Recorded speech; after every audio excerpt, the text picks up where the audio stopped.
Hello बच्चों, welcome in a new video of question practice session. So in this video, we'll talk about the NEET 2026 question.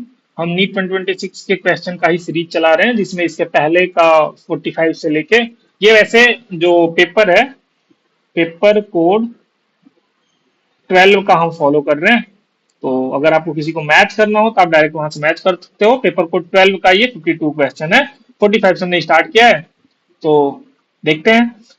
ये पूरा question जो है NCERT based है, कुछ भी एनसीईआरटी से बाहर नहीं है। तो जिसने एनसीईआरटी फॉलो कर रखा है तो बहुत आसानी से कर लेगा। In the following reaction sequence x और जेड आपको बताना है रिस्पेक्टिवली। तो एक्स यहाँ पे बताना है और जेड यहाँ पे बताना है। दो तीन रिएक्शन को एक साथ मिक्स किया है। तो पहले तो ये आपको एक अल्कोहल दे रखा है, PCl5 सबको पता है, हेलोजिनेशन के लिए यूज करते हैं अल्कोहल से ओ एच हटा के सीएल लगाने के लिए। तो ये देखो लगा भी दिए हैं CH2CH2Cl। आपसे पूछ रखा है ये बाई प्रोडक्ट एक्स क्या है, और ये क्वेश्चन इसके पहले भी पूछा जा चुका है। तो ये PYQ ही है, जेईई मेंस में भी कई बार पूछा जा चुका है। तो इसका मतलब ये है कि सिंपल आपको, और बैलेंस इक्वेशन है तो बहुत आसान भी है इसको पता करना, क्योंकि यहाँ पे सारे सब कुछ बैलेंस है। बैलेंस है तो सिंपल जो बचा है वो देख लो, तब भी वहां से ही पता चल जाएगा। तो देखो ये Cl5 5 क्लोरीन इस साइड है, एक क्लोरीन यहाँ है, एक क्लोरीन यहाँ है, दो क्लोरीन है, तीन क्लोरीन बचे तो Cl3 हुआ, एक फास्फोरस तो अभी बचा ही है, और एक ऑक्सीजन बचा है तो POCl3 इसका आंसर हो जाएगा। तो ये बहुत आसान सा क्वेश्चन था, सिंपल बैलेंस इक्वेशन दे रखा था तो आराम से हो जाता। तो POCl3 आपका बनेगा, और POCl3 आपका केवल फर्स्ट और फोर्थ में है, तो सेकेंड ऑप्शन आपका ऐसे ही सेकेंड और थर्ड चले गए।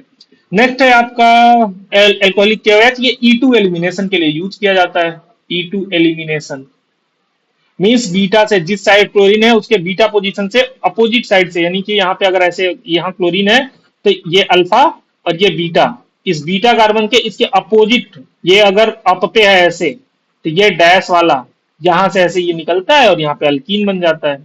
तो बस वही करना है, यहाँ पे अल्कीन बना CH3 CH2 CH2 से ये क्या दे रखा है पहले, CH3 CH2 CH2 Cl। तो यहां से चूंकि यहाँ स्टीरियो से कोई लेना देना है नहीं, तो आराम से आप यहाँ पे मैं एक अलग से हाइड्रोजन लिख ले रहा हूं, और इसका एल्कोहलिक KOH कराना है। E2 एलिमिनेशन हो रहा है यहाँ पे, तो सिंपल ये निकलेगा और ऐसे चला जाएगा, तो माइनस HCl हो जाएगा, और ये बन जाएगा CH3 CH double bond CH2। तो ये आपका प्रोपीन बनने वाला है। नेक्स्ट HBr आपको कराना है, तो ये भी सीधे एनसीईआरटी से HBr। अच्छा, HBr केवल कराना होता है तो कार्बोकैटायन मैकेनिज्म जाता है, यहाँ 1 डिग्री कार्बन का कार्बोकैटायन, इस पाई बॉन्ड को अगर ब्रेक करोगे तो यहाँ 1 डिग्री, यहाँ 2 डिग्री, तो यहाँ पे आके Br, यहाँ कार्बोकैटायन बनता, केवल HBr कराना होता तब, और यहाँ कार्बोकैटायन आके Br लगता, 2 डिग्री हेलोजन बनता। पर यहाँ पे ये परऑक्साइड दे रखा है, अगर आप ध्यान से देखोगे तो ये PHCO का होल ट्वाइस और O2, यहां से पता चल रहा है ये एक परऑक्साइड है।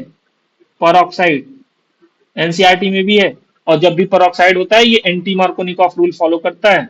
ये क्या है, परऑक्साइड। और परऑक्साइड में क्या फॉलो होगा, एंटी मार्कोनिकॉफ रूल,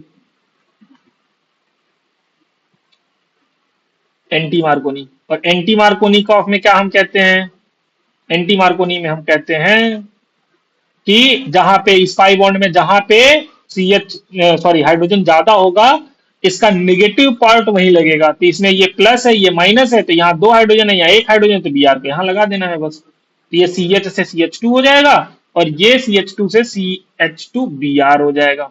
बस इतना एंटी मार्कोनी यही कहता है, एंटी मार्कोनी में कि पाई बॉन्ड में जहां पे हाइड्रोजन ज्यादा हो, इसका निगेटिव पार्ट जो आ रहा है उसका निगेटिव पार्ट वहां ऐड कर दो, बस पाई बॉन्ड को ब्रेक कर दो, और दूसरे वाले पे हाइड्रोजन। कैसे जाता है, तो ये रेडिकल मैकेनिज्म से जा रहा होता है। सॉरी, ये कैसे जाता है, रेडिकल मैकेनिज्म, रेडिकल मैकेनिज्म।